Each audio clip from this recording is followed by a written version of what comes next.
대법고경 학원 군화발타라 한역기 모른 번역 그때의 세종께서 대가섭에게 말씀하셨다. 비유하자면 어떤 왕이 능히 보시를 행하면 그 나라에서 많은 복장이 나오는 것과 같다. 그 이유는 무엇인가? 저 국왕이 가난하여 고생하는 중생에게 가지가지로 두루 나누어 주었기 때문에 복장이 자연스럽게 나온 것이다. 이와 같이 가섭냐? 큰 방편이 있는 보살은 널리 중생을 위하여 매우 심오한 법을 말하는 까닭에 이 매우 심오하며 그릇된 법을 여의는 경전, 즉 공무상무작에 상응하는 경을 얻으며 다시 이와 같은 열애의 상주와 열애장위 경전을 얻는다. 가섭냐? 저 울단월에서는 자연의 음식을 대중이 함께 취하되 줄어들지 않는다. 그 이유는 무엇인가? 그들이 수명이 다하도록 내 것이란 생각, 아소상, 과탐욕스런 마음, 간탐상, 이 없기 때문이다. 이와 같이 가섭냐? 이 연부제위 비구비구니우바세우바이가 이 매우 심오한 경전을 얻어 쓰고 지니고 독송하여 그 뜻을 남김없이 통달, 통리하여 널리 남에게 말하여 주되 끝내 실증내지 않고 의심하지 않고 비방하지 않으면 부처님의 신통력으로 항상 자연스럽고 여위한 공양과 깨달음, 보리, 이 다함이 없고 모자람이 없어 정해진 업보를 없앨 것이다. 만일 계행을 지키는 비구가 계행 지키기를 게을리하지 않으면 종신토록 천신이 따라 모시고 공양할 것이다. 만약 그가 이 심오한 경전에 대하여 한 생각이라도 비방하는 생각을 일으키지 않을 수 있다면 반드시 열애장과 열애상주를 얻으며 항상 모든 부처님을 배웁고 가까이 하여 공양하게 될 것이다. 전륜성왕이 행차하는 곳에 칠보가 항상 따르는 것처럼 위로하는 설법을 베푸는 사람이 머무는 곳에는 이러한 경전이 항상 그와 함께 할 것이다. 또한 전륜성왕이 행차하는 곳에 칠보가 따라오며 다른 곳에 머무르지 않고 그 참되지 않은 보배는 다른 곳에 머무는 것처럼 이와 같이 위로하는 설법을 베푸는 사람이 현재 머무는 곳에 이 경전이 다른 세계에서 그 사람이 있는 곳으로 모두 모이고 모든 요의가 아닌 공과 상응하는 경전은 다른 곳에 머물 것이다. 이와 같이 위로하는 설법을 베푸는 사람이 머무는 곳은 이르는 곳마다 이 경이 항상 따를 것이다. 전륜성왕이 행차하는 곳의 모든 중생은 왕을 따르며 저 왕이 머무는 곳에 나도 갈 것이다 라고 생각한다. 이와 같이 위로하는 설법을 베푸는 사람이 머무는 곳에는 이 경전 또한 항상 따를 것이다. 전륜성왕이 세상에 나올 때에 칠보가 따라서 나오는 것처럼 이와 같이 위로하는 설법을 베푸는 사람이 세간에 나오면 이 경전 또한 따라서 나타날 것이다. 전륜성왕이 자신이 소유하던 칠보에서 하나라도 잃어버리면 왕은 그것을 찾아 반드시 보배가 있는 곳에 이르는 것처럼 이와 같이 위로하는 설법을 베푸는 사람은 이 경을 듣기 위하여 곳곳을 찾아다녀 경이 있는 곳에 이르려 할 것이다. 또한 전륜성왕이 세상에 나오지 않을 때에는 모든 작은 왕, 소왕들이 전륜왕과 다투어 여러 왕들과 화합하여 각각 세상에 나타나는 것과 같다. 이와 같이 제방에서 이 심오한 경을 말하는 사람이 없으면 나머지 잡된 것을 말하는 사람들이 온갖 잡된 경을 말하니 이른바 바르고 바르지 못한 잡경들이다. 저 모든 중생이 이렇게 따라서 배우니 그들이 배울 때에 이 열애장열의 상주의 깊고 심오한 경전을 들으면 마음에 의혹이 생겨 위로하는 설법을 베푸는 사람을 해치려는 마음을 먹어 그를 천시하고 비웃으며 사랑하는 생각을 품지 않고 매도하고 모욕하여 참지 못하고 이 문필 이 은 마군이 말한 것이다 라고 말하고 그것이 법을 훼손한다 라고 이르며 모두 버리고는 본래 있던 곳으로 돌아가 서로 파괴하고 계행을 범하고 삿된 생각을 일으켜 끝내 이경을 얻지 못하게 된다. 그 이유는 무엇인가? 위로하는 설법을 베푸는 사람이 머무는 곳에 이경이 따라서 머물기 때문이다. 그때에는 세간의 많은 중생이 대승의 경전을 보거나 들으면 비방할 마음을 먹고 두려운 생각을 갖는 사람이 없을 것이다. 그 이유는 무엇인가? 오타각세에는 바른 법이 줄어들고 많은 중생이 대승법을 비방하니 마치 일곱집 마을에는 반드시 다인이 귀신이 있는 것과 같아서 이와 같이 이 경전이 있는 곳에는 7사람 가운데 반드시 비방하는 자가 있을 것이다. 가섭냐? 비유하자면 같은 계행을 지니는 사람은 서로 만나면 반가워하는 것과 같다. 그들도 이와 같아서 각각 계행을 훼손하고 설법하는 무리 가운데서 이 경을 들을 때 서로 돌아보고 놀리고 비웃으며 무엇이 중생계이며 무엇이 항상된 것인가라고 말할 것이다. 그 얼굴을 서로 보며 저 사람은 나의 벗이다라고 생각하여 더욱 서로 불쌍히 여길 것이다. 이와 같은 짓을 하면서 본성을 지켜 머무르거나 또한 본성을 지켜 떠나간다. 마치 어떤 바람은 장자의 집안에서 아들을 낳았는데 악한 짓을 익혀 부모가 훈계해도 고치지 않고 집을 버리고 떠나 나쁜 친구를 따라다니면서 온갖 날짐승과 들짐승을 쫓는 것으로 오락을 삼는 것과 같다. 이와 같은 짓을 되풀이하다가 다른 나라에 가서 같은 무리를 모아 함께 그릇된 법을 행하며 이것을 동행이라 여긴다. 이 경을 즐기지 않는 사람 또한 이와 같아서 남들이 독송하고 설법하는 것을 보면 도리어 놀리며 비웃는다. 그 이유는 무엇인가? 그때의 중생들이 모두 게으르고 계행지니기를 느슨히 하여 법에 들지 못하였으므로 저 모든 동행이 서로 비방하기 때문이다. 가섭이 부처님께 여쭈었다. 아, 참으로 나쁜 때입니다. 부처님께서 가섭에게 말씀하셨다. 그러한 때를 당하여 의로하는 설법을 베푸는 사람은 어떻게 해야 하겠느냐? 가섭냐, 비유하자면 성읍에서 가까운 밭이 사람과 코끼리와 말들에게 침범을 당하는 것과 같다. 그때의 밭 주인이 한 사람을 시켜 감시하게 했는데 감시하는 사람이 제대로 지키지 않으면 다시 둘셋넷다섯 혹은 열스물백 사람으로 늘릴 것이다. 지키는 사람이 더욱 많아지면 취하는 사람도 더욱 많아질 것이다. 그때의 최후의 한 사람이 이와 같이 지켜보는 것은 일체를 보호하는 것이 아니니 마땅히 좋은 방편을 써서 침해를 받지 않게 해야겠다라고 생각하여 곧 밭의 모종, 묘,을 뽑아 손수 은혜를 베풀어 주었다. 그러자 그들이 부끄러운 마음을 내어 밭의 모종이 온전하게 되었다. 가섭냐, 만일 이와 같이 좋은 방편을 쓸 수 있다면 내가 멸도한 뒤에 능히 이 경을 지킬 수 있을 것이다. 가섭이 부처님께 말씀드렸다. 세존이시여, 저는 끝내 저 악한 사람을 바로잡지 못하겠습니다.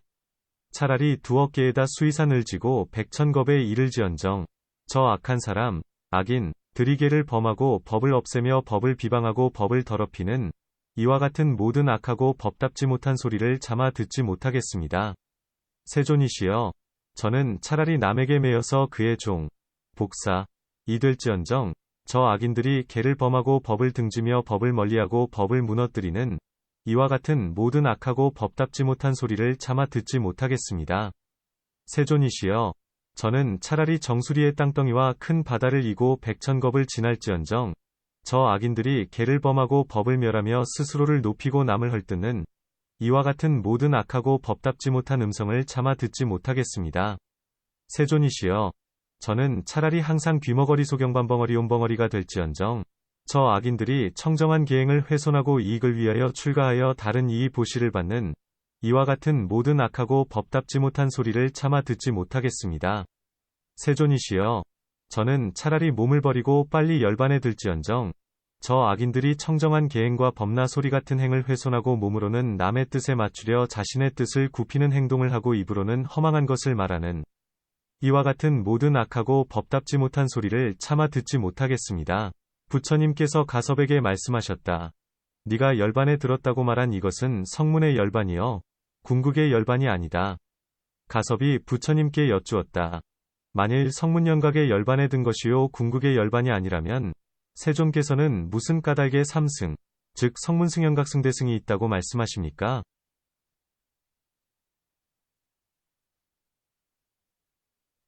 세존께서는 무슨 까닭에 이미 열반에 드셨는데도 다시 열반에 든다고 말씀하십니까? 부처님께서 가섭에게 말씀하셨다. 가섭냐, 성문은 성문의 열반으로서 열반에 드니 궁극적인 열반이 아니다. 벽지불은 벽지불의 열반으로 열반에 드니 또한 궁극적 열반이 아니다. 모든 종류의 공덕을 얻은 지혜인 대승의 열반에 든 연후에야 궁극의 열반이며 다른 궁극의 열반이 없는 것이다. 가섭이 부처님께 여쭈었다. 세존이시여, 이 무슨 뜻입니까? 부처님께서 가섭에게 말씀하셨다. 가섭냐, 비유하자면 젖에서 낙이 나오고 낙에서 생소가 나오고 생소에서 숙소가 나오며 숙소에서 제호가 나오는 것과 같다. 번부의 삿된 소견은 처음 나온 젖의 젖과 피가 섞여 있는 것과 같다. 삼귀에게를 받은 사람은 마치 순수한 젖과 같다. 수신행들과 초발심 보살이 해행지에 머무는 것은 낙을 이룬 것과 같다. 칠종의 학인 과칠지주의 보살은 숙소와 같다. 그리고 열애응공등정각은 제호와 같다. 가섭이 부처님께 여쭈었다. 세존이시여, 열애께서는 어찌하여 삼승이 있다고 말씀하십니까? 부처님께서 가섭에게 말씀하셨다. 가섭냐, 비유하자면 이런 것이다. 어떤 길잡이, 도사, 가 용맹하고 호걸스러운데 모든 권속과 다른 사람들을 데리고 그가 머무는 곳에서 다른 곳으로 가고자 하여 넓은 들의 험난한 길을 지날 때 이 사람들이 피로하여 물러나 돌아가지 않을까라는 생각이 들어 그들을 쉬게 하려고 그 앞길에 가짜로 큰 성을 만들고 멀리서 손가락으로 가리키며 사람들에게 앞에 큰 성이 있으니 빨리 갑시다라고 말했다. 사람들이 모두 보니 그 성이 가까워짐으로 서로 말하기를 이것이 우리들이 쉴 곳이다라고 했다. 곧 함께 성 안으로 들어가서 휴식하고 즐겼다. 그리고는 그곳에 머무는 게 마음에 들어 앞으로 나가려 하지 않았다. 그때의 길잡이가 이 모든 사람들이 작은 쾌락을 얻고 곧 만족하게 여겨 지치고 힘들어 쉬고 싶고 게을러져 더 나아갈 뜻이 없구나라고 생각했다. 그때의 길잡이가 즉시 가짜 성을 없앴다. 그 모든 무리가 성이 없어진 것을 보고 길잡이에게 이 무슨 일인가? 환상인가? 꿈인가? 진실인가? 라고 물었다. 길잡이가 사람들에게 조금 전이 큰 성은 휴식을 위해 내가 가짜로 지은 것이오. 다른 성이 또 있으니 이제 그곳으로 갑시다. 어서 그곳에 닿으면 즐겁고 편안할 것이오. 라고 말했다. 사람들이 예, 가르침대로 하겠습니다. 어찌 이 누추하고 좁은 곳을 즐거워하겠습니까? 당연히 편안하고 즐거운 큰 성으로 함께 가겠습니다. 라고 대답하였다. 길잡이는 그렇습니다. 당연히 가야지요. 라고 말하면서 곧 함께 앞으로 나아가며 다시 사람들에게 우리가 가려는 큰 성의 모습이 이미 나타났으니 그대들은 잘 살펴보십시오. 저 앞에 큰 성은 매우 풍요롭고 즐거운 곳입니다. 라고 말하였다. 그리고 차츰차츰 앞으로 나가니 그 큰 성이 보였다. 그때의 길잡이는 사람들에게 여러분 보십시오. 이것이 말씀드린 큰 성입니다. 라고 말하였다. 때의 사람들이 멀리서 큰 성을 바라보니 안온하고 풍요로우며 즐거워 보여 매우 기뻐하며 사람마다 서로 보면서 희한한 생각이 들어 이 성은 실다운 것인가? 아니면 이전처럼 허망한 것인가? 라고 말했다. 길라잡이는 이 성은 참으로 실다운 것이며 일체가 훌륭하여 안온하고 풍요로우며 즐거울 것이오 라고 대답하고 곧 사람들에게 말하였다. 이 큰 성에 들어가십시오. 이곳은 으뜸가는 더할 나위 없는 큰 성입니다. 이곳을 지나면 다시 남은 성이 없습니다. 그 사람들이 모두 성에 들어가자 희한한 마음이 들어 기뻐하며 길잡이를 찬탄하여 참으로 좋습니다. 진실로 큰 지혜를 지니신 이여 큰 자비의 방편으로 우리들을 불쌍히 여기셨습니다. 라고 하였다. 가섭냐, 잘 알아두어라. 그가 처음에 가짜로 만든 성은 이른바 성문연각승의 청정한 지혜이며 공무상 무작의 해탈 지혜이다. 그리고 진실한 큰 성은 열애의 해탈이다. 그러므로 열애는 3승을 열어 보이고 2가지 열반을 드러내며 또 1승을 말씀하신 것이다. 부처님께서 가섭에게 말씀하셨다. 가섭냐, 만일 어떤 사람이 이경이 없다고 말한다면 나의 제자가 아니면 나는 그의 스승이 아니다. 가섭이 부처님께 여쭈었다. 세존이시여, 모든 대승의 경전은 공의 뜻을 말하는 것이 많습니다. 부처님께서 가섭에게 말씀하셨다. 공에 대한 모든 경전은 미진함이 남는 말씀이다. 오직 이 경만이 가장 좋은 말씀으로 미진함을 남기지 않은 말씀이다. 또 가섭냐, 바산이광이 항상 11월에 큰 보시의 모임을 베풀어 먼저 아귀 중에 고독하고 가난하게 구걸하는 이를 먹이고 다음으로 사문과 바라문에게 베풀되 맛있는 반찬과 여러 가지 맛으로 그들이 바라는 바를 들어준다.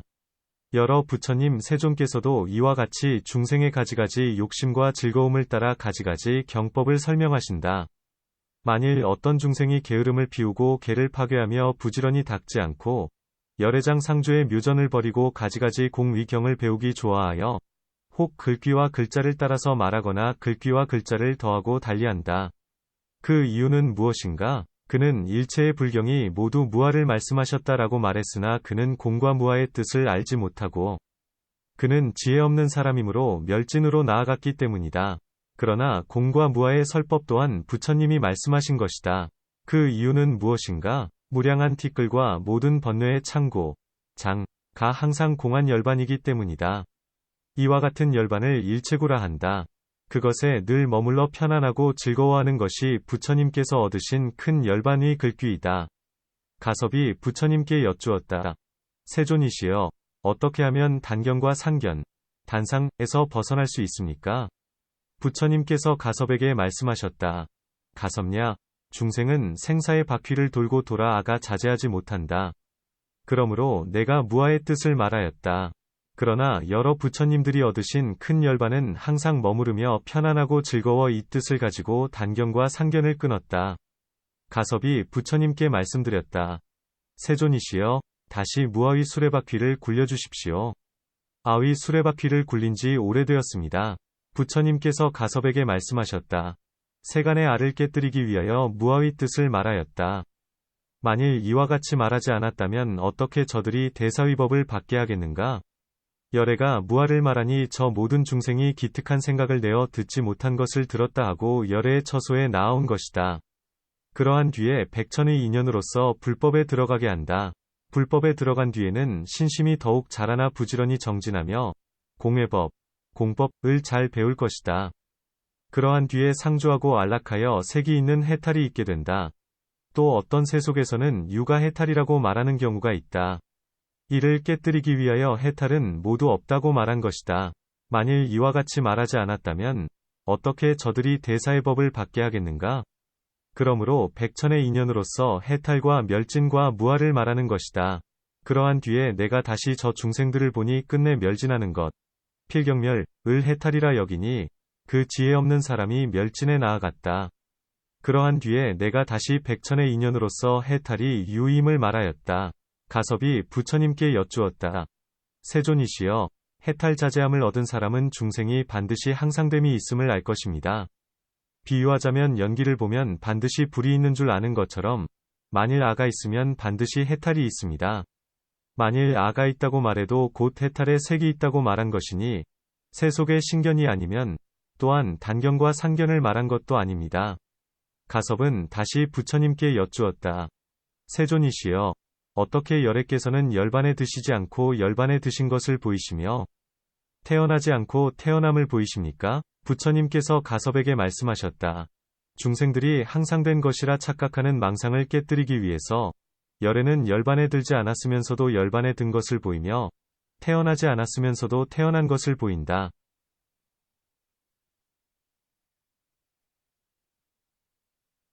그 이유는 무엇인가? 중생들은 부처님조차도 마지막 종물 이 있어 자제하지 못하시는데 하물며 아와 아소가 있는 우리 번부들은 어떻겠는가? 라고 말한다. 비유하자면 어떤 왕이 이웃나라에 체포되어 항쇠와 족쇄를 쓰고 내가 지금도 왕인가? 주인인가? 나는 이제 왕도 아니고 주인도 아니다. 무엇 때문에 이러한 여러 가지 곤란을 겪고 있는가? 방탕하게 살았기 때문이다 라고 생각하는 것과 같다. 이와 같이 중생은 생사의 윤회에 빠져 자제하지 못한다. 자제하지 못하는 까닭의 무아의 뜻을 말하는 것이다.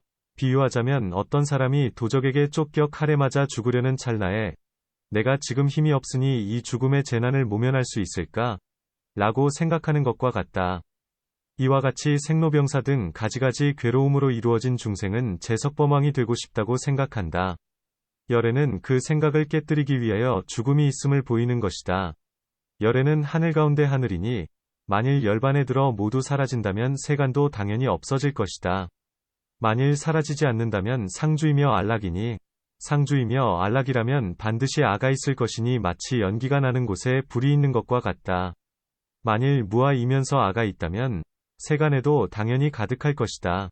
진실로 아가 있고 무아가 아니라면 또한 파괴되지 않을 것이다. 만일 진실로 무아라면 아는 이루어지지 않을 것이다. 가섭이 부처님께 여쭈었다. 세존이시여, 유란 무엇입니까? 부처님께서 가섭에게 말씀하셨다. 유란 25유 중생의 행이며 비유란 생각, 없는 물건이다. 만일 비유가 중생이라면 마땅히 다른 것에서 왔을 것이다. 만일 생각 있는 물건이 파괴된다면 중생은 당연히 줄어들 것이다. 만일 비유가 중생이라면 당연히 가득 찰 것이다. 중생은 나지도 않고 파괴되지도 않기 때문에 줄지도 않고 가득 차지도 않는다. 가섭이 부처님께 여쭈었다. 세존이시여, 만일에 아가 있다면 무엇이 번뇌와 모든 때, 구를 낳습니까? 부처님께서 가섭에게 말씀하셨다. 참 좋은 질문이다. 당연히 이런 물음을 열애에게 던져야 할 것이다. 비유하자면 어떤 금사가 금의 성분을 발견하고 이와 같은 금의 성분에 무엇 때문에 때가 생겼을까? 이제 때가 생기는 근본 원인을 찾아야겠다라고 생각하는 것과 같다. 저 사람은 근본 원인을 얻을 수 있겠는가 없겠는가? 가섭이 부처님께 말씀드렸다. 얻지 못할 것입니다. 세존이시여, 부처님께서 가섭에게 말씀하셨다. 만일 죽을 때까지 생각하여 처음에 인상이나 무시를 찾는다면 본제를 얻겠는가 얻지 못하겠는가? 이미 근본 원인을 얻지 못한다면 또한 금을 얻지 못할 것이다.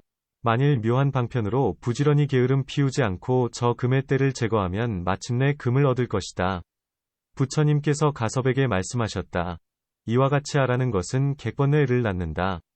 아를 보고자 하는 이가 이제 아와 때의 근본을 찾으리라 라고 생각한다면 그 사람은 근본을 얻겠는가, 얻지 못하겠는가?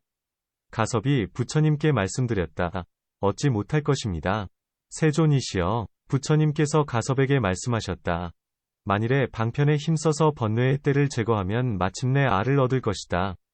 이와 같이 이 경전을 듣고 깊은 마음으로 믿고 즐기며 느리지도 않고 급하지도 않게 훌륭하고 좋은 방편으로 삼업을 청정히 하면 이 인연으로 마침내 아를 얻을 것이라 말할 수 있다.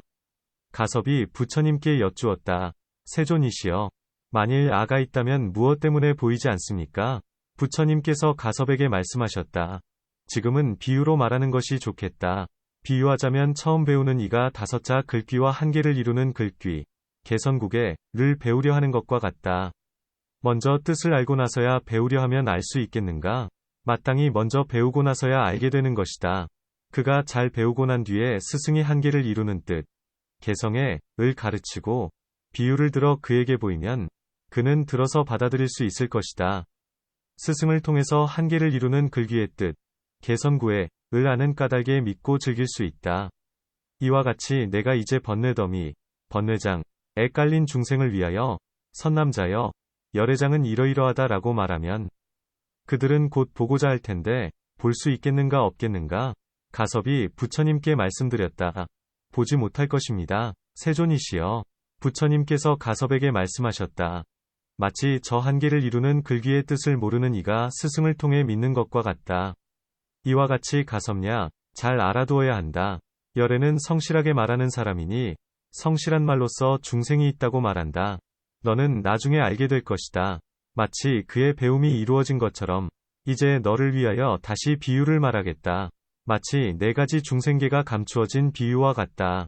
이른바 살이 돋아서 눈을 가리고 겹겹이 쌓인 구름이 달을 숨기는 것이니 사람이 우물을 팔 때 병 속에 등불을 밝히는 것처럼 마땅히 이 4가지는 불장의 인연이 있음을 알아야 할 것이다. 일체 중생은 모두 불성이 있어 무량한 상호가 장엄하고 밝게 빛난다. 그 불성이 있는 까닭에 일체 중생은 열반에 들 수 있다. 마치 저 눈병 난 사람의 병을 고칠 수 있는데 아직 좋은 의사를 만나지 못하여 그 눈이 늘 어두운 것과 같다. 만약 좋은 의사를 만난다면 금방 색을 볼 수 있을 것이다. 이와 같이 무량한 번뇌의 더미가 열애의 성품을 가리고 있다. 그리고 여러 부처님과 성문연각을 아직 만나지 못하여 나와 나 아님을 분별하여 아소를 나라고 여긴다. 만약 부처님과 성문연각을 만난다면 이내 참 나를 알 것이다. 마치 병이 나아서 그 눈이 열려 밝아지는 것과 같다. 가린다는 것은 모든 번뇌를 가리키며 눈은 열애의 성품을 이른다. 마치 구름이 달을 가려 달이 밝지 못한 것처럼 모든 번뇌의 더미가 열애의 성품을 가려서 성품이 밝지 못한 것이다. 만일 모든 번뇌의 구름 덮개를 벗게 되면 열애의 성품이 보름달처럼 밝아질 것이다. 사람이 우물을 파는 것과 같다. 마른 흙이 나오면 물이 아직도 먼 줄을 알고 축축한 흙을 얻으면 물이 점점 가까운 줄을 안다. 만일 물을 얻으면 곧 궁극의 것을 얻은 것이다. 이와 같이 모든 부처님과 성문연각을 만나 선행을 닦고 번뇌의 흙을 파내면 물, 열애의 성품을 얻을 것이다. 마치 병 속의 등불이 그 빛이 드러나지 않으면 중생에게 쓸모가 없지만 병을 깨뜨려버리면 그 빛이 널리 비치는 것과 같다. 이와 같이 모든 번뇌의 병과 덮개가 열애장의 등불을 가려 상호와 장엄이 밝지 않으면 중생에게 쓸모가 없지만 모든 번뇌의 더미를 벗어나면 저 열애의 성품에는 번뇌가 영원히 사라지고 상호가 밝게 빛나며 불사를 이룰 것이다. 마치 병을 깨뜨려 밝게 빛나는 등불을 중생이 받아 사용하는 것과 같다. 이와 같은 4가지 비유인연처럼 내가 중생계를 갖는 것처럼 일체 중생 또한 모두 이와 같아 저 중생계가 가없이 밝고 청정함을 알아야 한다. 가섭이 부처님께 여쭈었다. 세존이시여, 만일 일체 중생이 열애장의 한 성품과 한 법, 승을 갖고 있다면 열애께서는 무엇 때문에 삼승, 즉 성문승연각승대승이 있다고 말씀하십니까? 부처님께서 가섭에게 말씀하셨다. 지금은 비유로 말하는 것이 좋겠다. 아주 부유한 장자의 집에 외아들이 있는데 유모를 따라 나갔다가 대중 가운데서 행방불명이 되었다고 하자. 장자는 임종할 때가 가까워져 나에게 아들이 하나 있는데 잃어버린 지 오래되었다. 다른 자식과 부모와 권속이 없으니 내가 만일 하루아침에 죽으면 나중에 모든 재산을 왕이 전부 가져가겠지라고 생각하였다. 이렇게 생각할 무렵에 본래 잃었던 아들이 걸식을 하면서 돌아다니다 그의 본가에 이르렀으나 자기 아버지의 집인 줄 알지 못하였다. 그 이유는 무엇인가? 어려서 집을 잃었기 때문이다. 아버지는 보고 알았으나 아들에게 말하지 않았다. 그 이유는 무엇인가? 그가 달아날까 걱정했기 때문이다. 많은 재물을 주고 그에게 말하기를 나는 자식이 없으니 나를 위해 아들이 되어 다른 곳으로 가지 말라라고 했다. 그 아들이 말하기를 차마 이곳에 머무르지 못하겠습니다. 그 이유는 무엇입니까? 여기에 머무르면 항상 괴로워 마치 결박을 당한 것 같기 때문입니다. 라고 대답하였다. 장자가 다시 너는 무엇을 하고 싶은가? 라고 물으니 아들이 다시 차라리 여러 가지 더러운 것을 치우거나 소를 먹이거나 밭에서 일을 하고 싶습니다. 라고 대답하였다. 장자는 이 아들이 박복하니 내가 적당한 때를 알아야 할 것이다. 우선 그의 뜻을 따르자라고 생각하여 곧 똥을 치게 하였다. 그 아들이 시간이 많이 흐른 뒤에 장자가 오욕을 마음껏 즐기는 것을 보고 부러운 마음이 생겨 장자가 언젠가 나를 불쌍히 여겨 많은 재물을 주고 나를 아들로 삼아 주었으면 하고 생각했다. 이런 생각이 들고 나서는 일을 부지런히 하지 않았다. 장자가 이것을 보고 이렇게 되었으니 오래지 않아 반드시 내 아들이 되겠구나 라고 생각했다. 그때에 장자가 그에게 너는 지금 심경에 무슨 변화가 생겨 일을 부지런히 하지 않는가? 라고 물으니 그가 아들이 되고 싶은 마음이 생겼습니다. 라고 대답했다. 장자가 잘 되었다. 나는 너의 아비여. 너는 나의 아들이란다. 내가 진짜 너의 아비인데 네가 알아보지 못했을 뿐이다. 내가 가진 재물과 창고를 모두 너에게 줄 것이다. 라고 말하고 대중에게 이와 같이 외쳤다. 이는 나의 아들인데 내가 잃은 지 오래되었습니다. 이제 집으로 돌아왔으나 스스로 알지 못했습니다. 내가 아들이 되어 달라 하여도 달가워하지 않더니 오늘에야 스스로 나에게 아들 되기를 구하였습니다. 가섭냐. 저 장자가 방편으로 못난 아들을 유인하여 먼저 똥을 치우게 하고 나중에 재물을 주며 대중 앞에서 이와 같이 외쳤다. 이는 본래 나의 아들인데 잃은 지가 오래되었습니다. 이제 다행히 스스로 와서 나의 아들이 되었습니다. 가섭냐, 이와 같이 1승을 즐기지 않는 사람이 있으면 그를 위해 3승을 말하여 준다. 그 이유는 무엇인가? 이것이 열애의 훌륭하고 교묘한 방편이기 때문이다.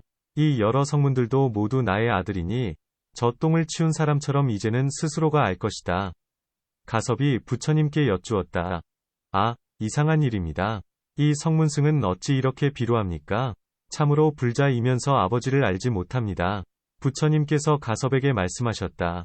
마땅히 이와 같이 배워야 할 것이다. 만일 네가 꾸짖음과 나무람을 견디지 못한다면 당연히 버리고 떠날 것이다.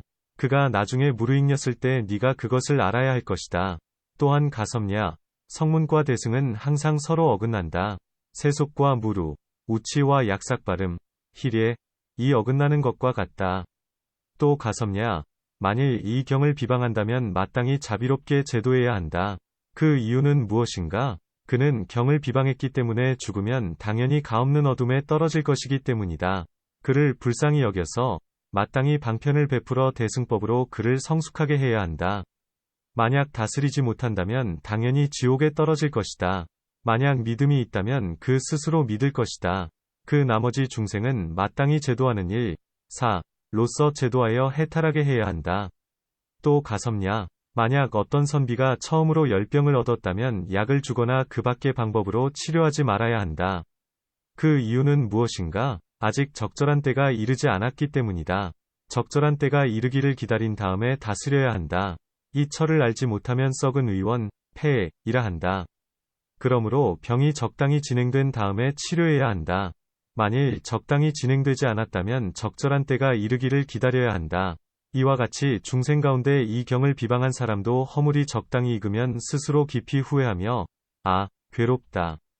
내가 한 일을 이제야 비로소 알겠구나라고 자책할 것이다. 그러한 때에 이르러 마땅히 제도하는 일로서 그를 제도하여 구해주어야 할 것이다.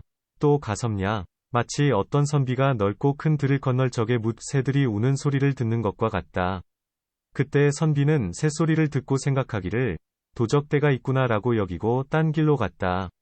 그리고 빈 연못 속으로 들어가 호랑이가 있는 곳에 이르러 호랑이에게 잡아먹혔다. 이와 같이 가섭냐. 저 오는 세상에 비구비구니오바세오바이가 아가 있다 아가 없다 하는 소리 중에 아가 있다는 소리를 두려워하여 크게 공 한 단겨 내 들어가 무화를 닦아 익힐 것이다. 그래서 이와 같은 열애장이며 재불이 상주한 매우 심오한 경전에 대해서는 믿고 즐거워하는 마음을 내지 않을 것이다. 또 가섭냐. 네가 나에게 물은 것은 아난을 위하여 말하였던 것이다. 즉 유가 있으면 고락이 있고 유가 없으면 고락이 없다. 너는 이제 자세히 들어라. 가섭냐. 열애는 유가 아니면 중생이 아니면 또한 무너지지도 않는다. 가섭이 부처님께 여쭈었다. 무슨 말씀이십니까? 세존이시여. 부처님께서 가섭에게 말씀하셨다. 마치 설산 아래에 청정한 광명을 내는 마니보배의 성분이 있는데 마니보배의 형상을 잘 아는 사람이 있으면 형상을 보고 알아 취하여 가져가는 것과 같다. 마치 금을 연마하는 법처럼 하여 찌꺼기와 더러운 것을 제거하고 때를 여위어 청정히 하면 닿는 곳마다 본래의 때, 본구, 가 더럽히지 못할 것이다. 그 이유는 무엇인가? 비유하자면 선비가 등을 잡고 가면 이르는 곳마다 어둠이 모두 사라지고 등불빛만 밝은 것과 같기 때문이다. 저 마니보배 또한 이와 같다. 진짜 금을 연마하는 것 같이 하면 티끌과 때가 더럽히지 못할 것이다. 별이나 달빛이 비치면 맑은 물이 비처럼 내려오고 햇빛이 비치면 곧 불이 나올 것이다. 이와 같이 가섭냐. 열애응공등정각은 세상에 나타나서 일체 생로병사를 영원히 여의고 번뇌와 습기위 때를 모두 없애 항상 크게 빛나는 것이 저 밝은 굿을 갖고 일체 더럽혀지지 않은 것이 깨끗한 연꽃 같아 더러운 물이 묻지 않을 것이다. 또 가섭냐. 열애는 이러이러한 때에 이러이러한 형상으로 세간에 나와서 그 마땅함에 따라 번부의 몸으로 나타나되 그 번부의 무리가 태어나는 곳에 더러움에 물들지 않으며 또한 세간의 고락을 받지 않는다. 즐거움이란 인천의 오욕의 공덕이나 그것은 곧 괴로움이다. 오직 해탈이 있어야 궁극적으로 항상 즐거울 것이다. 가섭이 부처님께 여쭈었다. 참으로 좋은 말씀이십니다. 세존이시여. 제가 스스로 생각하건대 이제 비로소 출가하여 구족계를 받고 비구의 분한을 얻어 아라한을 이룬 듯하니 마땅히 부처님께 대한 은혜를 알고 은혜를 보답해야 할 것입니다. 열애께서는 옛날에 저에게 반자리, 반좌를 나누어 주시고 오늘 다시 사중 가운데서 대승법의 물로 저의 정수리에 부어주셨습니다. 그때의 무리 가운데 비구의 외모와 형식을 갖춘 사람이 있었고 혹은 우바세의 외모와 형식을 지닌 사람과 혹은 우바세가 아닌 외모와 형식을 지닌 사람이 있었는데 옆으로 기대거나 아래로 숙이거나 위를 우러러보거나 하였으니 일체가 모두 마군의 소행이었다. 그때의 아난이 부처님께 여쭈었다. 세존이시여. 이제 이 대중은 모든 찌꺼기를 떠나서 견고하고 진실함이 마치 전단나무 숲과 같습니다. 이와 같은 무리 가운데 저들이 어떻게 머물고 있습니까? 부처님께서 아난에게 말씀하셨다. 대가섭에게 물어보아라. 아난이 예, 좋습니다. 그에게 묻겠습니다. 라고 대답하고 곧 가섭에게 물었다. 이 무리 가운데 저들이 어떻게 머물고 있습니까? 가섭이 대답하였다. 저들은 어리석은 사람으로 마군의 권속이며 마군과 함께 왔습니다. 그러므로 아난이여, 내가 먼저 말씀드렸습니다. 열애께서 멸도하신 뒤에 좋은 방편으로 바른 법을 호지하되 밭을 잘 지키는 것 같이 하라는 것을 감당할 수 없었습니다. 그러므로 먼저 말하기를 차라리 땅덩이를 어깨에 지겠다라고 했습니다. 이와 같은 내용을 널리 말하였습니다.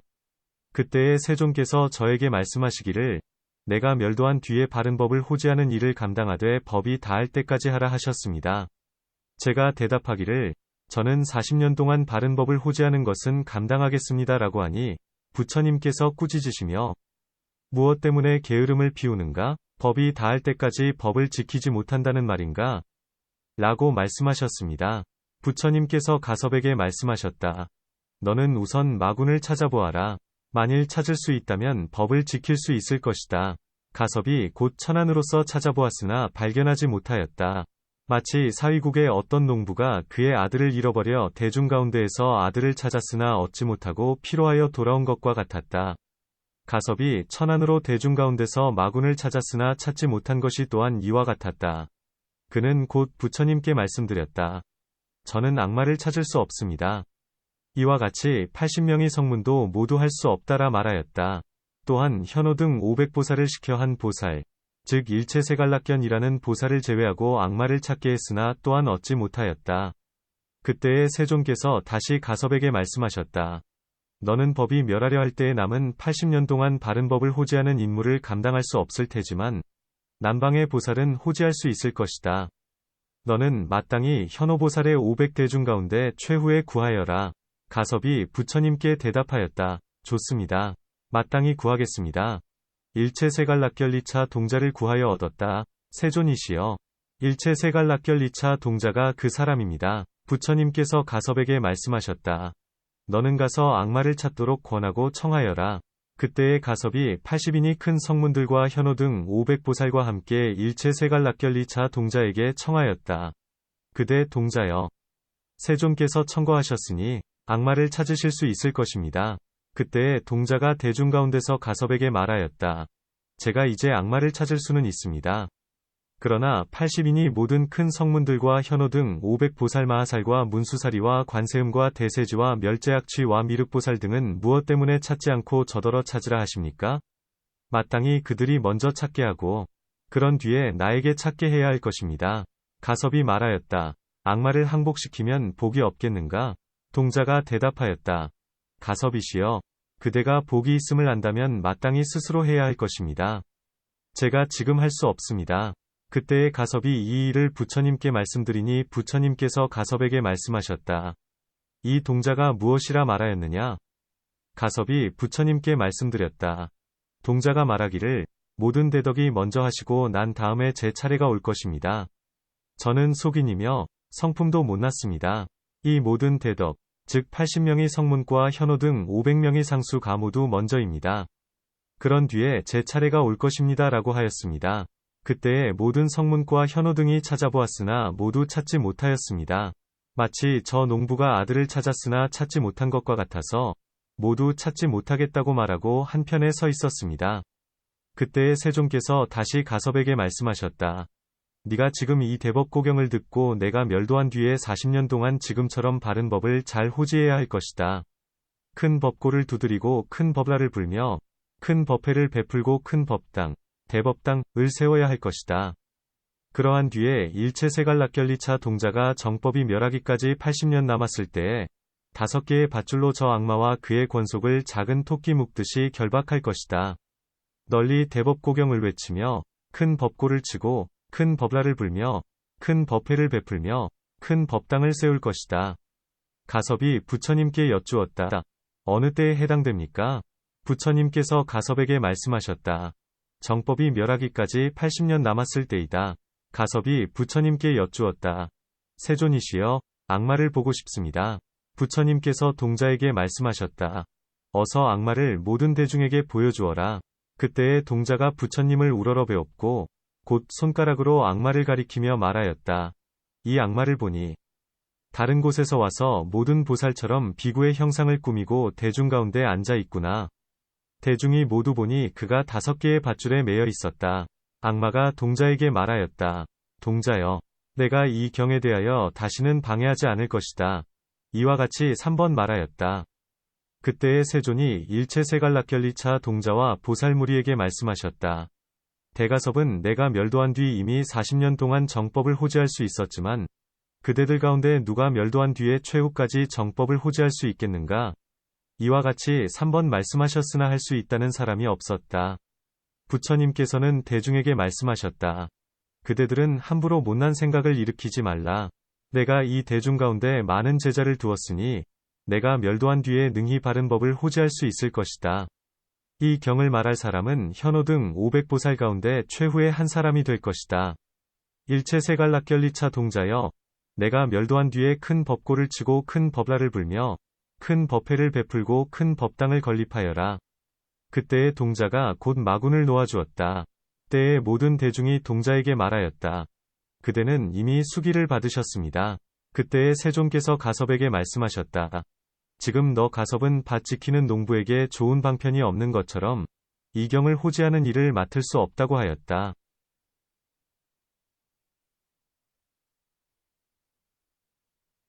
이제 이 동자가 이경을 듣고 잘 독송하여 지금 잘 호지하며 사람들을 위하여 설명할 것이다. 항상 번부의 몸으로 나타나서 칠지에 머물 것이다. 정법이 멸하기까지 80년 남았을 때 남방문 따라 나라 대파리촌 선방편 간가에 가야리란 집안에 태어날 것이다. 당연히 비구가 되어 나의 명호를 지닐 터인데 좋은 방편으로 밭의 모종을 지키는 이와 같이 할 것이다. 자기 자신을 자랑하고 남을 업신여기며 느리고 게으른 중생 가운데서 속세를 버리고 출가하여 사서법으로 중생을 제도할 것이다. 이 심오한 경을 얻어 읽고 외우며 내용을 이해하고 통달하여 승가를 청정케 하고 먼저 받았던 본래의 부정한 것을 버리게 대법고경을 말해줄 것이다. 두 번째로 대승공경을 말하여 주며 세 번째로 중생계열의 상주의 대법고경을 말하여 주되 큰 법고를 치고 큰 법라를 불며 대법회를 베풀고 큰 법당을 건립할 것이다. 내 앞에서 큰 서원, 홍서, 위 갑옷을 입고 100년의 수명이 다하도록 항상 법우를 내리며 이 경을 설명할 것이다. 100년이 꽉 차면 큰 실력을 나타내어 열반에 드는 형상을 보이면서 이렇게 수기를 말할 것이다. 석가모니 부처님께서 이제 여기에 이르셨으니 모두가 마땅히 우러러보고 공경하며 예배해야 할 것이다. 이와 같이 열에는 상주하고 안락하니 모든 어진 사람, 인자, 은 마땅히 진실한 항상됨과 즐거움, 상악,을 관찰하여 내가 말한 것처럼 되게 해야 한다. 그때에 공중에서 시방의 모든 부처님이 모두 몸을 나타내시고 이와 같이 말씀하실 것이다. 이와 같도다. 이와 같도다. 네가 말한 것과 같다. 일체는 모두 그 좋은 말을 믿어야 한다. 가섭이 부처님께 여쭈었다. 세존이시여, 보살이 몇 가지 공덕을 성취하면 열애에 상주하며 파괴되지 않는 법신을 볼 수 있으며 임종의 때에 큰 실력을 나타내겠습니까? 부처님께서 가섭에게 말씀하셨다. 보살마하살의 8가지 공덕을 성취한 사람은 현전의 열애에 상주하시고 파괴되지 않는 몸을 볼 수 있다. 무엇이 8가지 공덕인가? 첫째는 이 심오한 경을 말하되 마음에 게을리하지 않는 것이다. 둘째는 삼승의 3가지 법, 을 말하되 또한 게을리하지 않는 것이다. 셋째는 마땅히 교화하여야 할 사람을 끝내 버리지 않는 것이다. 넷째는 만일 승단이 무너지면 화합케 하여 한맛, 일미을 이루는 것이다. 다섯째는 끝내 비구니여 인왕문을 가까이 하지 않는 것이다. 여섯째는 구관과 큰 힘이 있는 이에게 가까이 하지 않는 것이다. 일곱째는 항상 선정을 즐기는 것이다. 여덟째는 부정함과 무아를 생각하고 관찰하는 것이다. 이것이 성취해야 할 8가지 공덕이다. 다시 4가지 일이 있으니 무엇이 4가지 일인가? 첫째는 법을 잘 간직하는 것이다. 둘째는 항상 스스로 좋구나. 내가 지금 행한 기분 좋은 큰 선행이여라고 기뻐하는 것이다. 셋째는 스스로가 귀의하고 내가 좋은 이익을 얻었다라고 생각하는 것이다. 넷째는 열애의 상주에 대하여 부처님의 가르침을 굳게 믿어 의심이 없으며 밤낮으로 항상 열애의 공덕을 생각하는 것이다. 이러한 인연으로서 현전에 상주하는 법신을 보고 큰 실력을 나타낸 뒤에 목숨이 다할 것이다. 가섭냐, 이러한 선남자선여인이 사는 성읍취락마다 내가 이들을 위하여 법신을 나타내고 그들에게 말하기를 선남자여, 선여인이여. 열애는 상주하신다. 그대들은 오늘부터 항상 이 경을 받아 간직하여 독송하고 다른 사람을 위해 해설하시오라고 하며 또 말하기를 열애는 안락상주하니 바른 마음으로 희망하고 다른 사람에게 아첨하고 자기 마음을 굽히지 마시오. 꼭 알아두시오. 세존은 이와 같이 상주하는 것을 청정하게 희망하면 내가 몸을 나타낼 것이오라고 하였다. 너 대가섭냐? 마땅히 믿고 마땅히 살펴야 한다. 만일 이와 같이 법을 수행하지 않는다면 어떻게 나를 보겠는가? 어떻게 신통으로 나타내 보이겠는가? 마치 내가 성문승에게 비구가 한 법을 버릴 수 있다면 나는 그를 보증하여 아나암, 아나사, 위 지위를 얻을 것이다 라고 한 것과 같으니 그가 행한 공덕으로 성취한 것도 또한 이와 같다. 또 내가 이전의 계행을 지니는 비구는 종신토록 천신이 항상 따르면서 돌보아준다 라고 말한 것과 같다. 그러므로 그대들은 제 한 몸 챙기기에 골몰하지 말고 세속을 버리는 마음을 닦아 신념처에 머물러야 할 것이다. 또 가섭냐? 내 이름을 지니는 비구는 항상 승가를 청정케 해야 한다. 가섭이 부처님께 여쭈었다. 세존이시여, 이것은 무엇을 말씀하시는 것입니까? 부처님께서 가섭에게 말씀하셨다.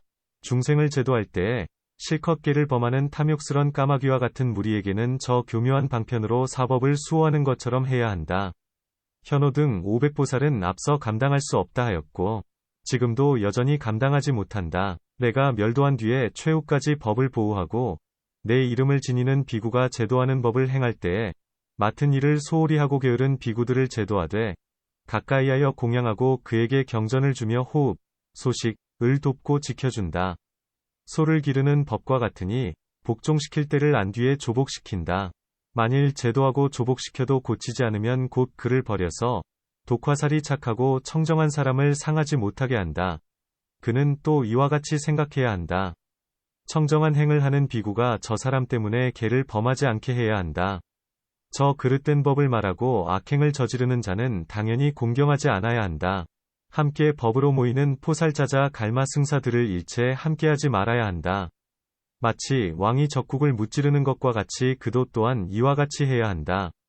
이와 같은 방편으로 저들을 조복시킨 뒤 100년 동안 항상 법우를 내리며 대법고를 치고 대법라를 불며 대법회를 베풀고 대법당을 건립할 것이다. 큰 실력을 보이고 목숨이 다하면 열반에 들 것이다. 일천 부처님을 지나고 다시 62겁 동안 백천의 연각과 팔열애가 열반의 드심을 지나고 난 뒤에 불도를 이루니 이름이 지적광명 열애응공등정각이다. 그때에 내 이름을 지니고 있을 비구는 곧 일체 세갈락결 2차 동자이니 이 땅에서 등전각을 이룰 것이다. 가섭냐, 마땅히 알아야 한다. 의 없는 보리는 이와 같이 얻기 어렵다. 가섭냐, 이것을 범인들이 얻을 수 있겠느냐? 가섭이 부처님께 말씀드렸다. 얻지 못할 것입니다. 세존이시여. 부처님께서 가섭에게 말씀하셨다. 한 불국토에 한 부처님이 불사를 베푸신다. 제2, 제3위 불국토 또한 이와 같다. 마치 한 겨자씨 안에 많은 세계가 있는 것과 같다. 돌아다니고 왔다 갔다 하면서 누가 가지고 왔는지, 누가 나를 여기에 두었는지 스스로 알지 못한다. 마땅히 아는 것을 따라서 순서대로 불사를 지어도 이와 같이 나를 아는 이가 있기도 하고 모르는 이도 있다. 이 하나의 세계에도 기도굴산에 석가모니불이 있다. 곧 이 가운데 미륵불이 계신다. 이 세계에서 혹은 겁이 불타는 것을 나타내며 혹은 설법하는 것을 나타내니 이와 같이 기이하고 특별한 것은 매우 드문 것이다. 다시 어떠한 최고로 기이하고 특별한 것이 있는가? 일체 세갈락결 2차 동자는 범속 한 집에 태어난 것이 아니라 그가 태어나는 집은 모두가 보살이라고 이르는 일이다. 가섭냐, 마땅히 알아야 한다. 저 공양하고 모시는 사람들은 모두 기뻐하며 종친 이 사랑스럽게 생각하여 말하기를 우리 집안, 종성, 에도 이와 같은 사람이 태어났다라고 할 것이다. 이 모든 사람들을 전부 내가 보낸 것이다. 가섭냐, 마땅히 알아야 한다. 저 보살마하살에게 만일 남은 사중이 권속이 되면 모두가 대법고경을 듣고 전부 위없는 깨달음을 얻을 것이다. 가섭냐, 내가 옛날 먼 옛날에 비사리성에서 전륜왕이 되었고 이름은 난제사나였다. 그때의 비사리성은 사천왕 이 연부제에 내려온 것 같았고 사바세계와 같았으며 그 나머지 천하도 또한 이와 같았다. 이와 같이 삼천대천 세계에서 나의 수명은 헤아릴 수 없었다. 내가 이와 같이 전륜성왕이 되어 아승지에 매우 훌륭한 보시와 여러 공덕을 행하였고 계행을 청정히 지니고 모든 선행을 닦으며 이와 같은 한량없는 공덕을 모았다. 그러나 만일 어떤 선남자 선여인이 일승인 대법고경을 말하는 것을 듣고 웃으며 지나가거나 한번 생각하기만 해도 그 얻은 공덕이 앞의 복덕보다 훨씬 더 나으니 이루 기록할 수 없을 정도이며 셈하거나 비유하여 헤아리지 못할 정도이다. 마치 이름이 염소라는 주문의 왕, 주왕이 있었는데 이 주문을 한번 외우면 넉 달을 잘 호지한 것과 같다. 가섭냐, 마땅히 알아두어라. 세간의 범속한 주문의 의세도 이와 같은데 대법고경을 한번 읽으면 그 힘으로 능히 수명이 다하도록 호지하지 못하겠느냐? 그러므로 어떤 이가 능히 이 경을 공양하면 이 모든 중생에게 위없는 깨달음에 결정된 인을 지어줄 것이며 궁극적인 깨달음에 이르러 이 경을 떠나지 않을 것이다. 때에 모든 대중들이 같은 소리로 외쳤다. 그렇습니다. 그렇습니다. 매우 뛰어나신 세존이시여. 이제 이 동자는 부처님의 명호를 지니는 비구가 되어야 할 것이니 만일 열반에 든다면 기타 숲에 신이 의지할 곳이 없을 것입니다. 그 이유는 무엇입니까? 그가 남방에서 와서 부처님의 처소에 이르렀다가 열반에 들었기 때문입니다. 부처님께서 대중에게 말씀하셨다. 그가 올 것이 아니라 내 스스로 그에게 가서 몸을 나타낼 것이다. 먼저 이 경을 보낸 다음에야 갈 것이다. 그 이유는 무엇인가? 만일 이 경이 그의 수중에 들어가지 않으면 그가 곧 물러나려 마음먹을 것이기 때문이다. 만일 그에게 조복시킬 중생이 있으면 나는 대중과 함께 그 앞에 가서 머물 것이고 그는 나를 볼 것이니 즉시 돌아가 그를 맞이하면 이미 열반에 들 것이다. 그가 하고자 하는 바를 따라 중생을 제도하는 곳마다 열반에 들 것이다. 그때에 하늘 제석의 아들이 있었으니 이름이 아비만유였는데 신통을 타고 이곳에 이르렀다. 그는 나이는 어리나 참된 마음이 청정하고 대승을 믿고 즐기었다. 오직 한 사람뿐이어서 아무도 대적할 사람이 없었으니 천인 가운데서 대승에 매우 심오한 경전을 지니고 있었기 때문이었다. 그러므로 그는 해탈의 인연을 해설하고 부처님의 수기를 얻었다. 때에 모든 대중이 같은 소리로 개송으로 말하였다. 기이하구나 일체세갈락견이여 비구의 형상을 하고 대법고를 두드리며 불법을 호지하여 오래도록 머물게 하는구나. 열반에 든 뒤의 세간은 허공이 되고 그가 멸도한 뒤에 그와 같은 사람이 없구나. 이와 같은 비구는 세간에서 얻기 어려운 이 세간을 위하여 궁극에 도를 말씀하셨네. 그때에 가섭과 안항과 현오보살 등 한량없는 대중이 부처님의 말씀을 듣고 기뻐하며 봉행하였다.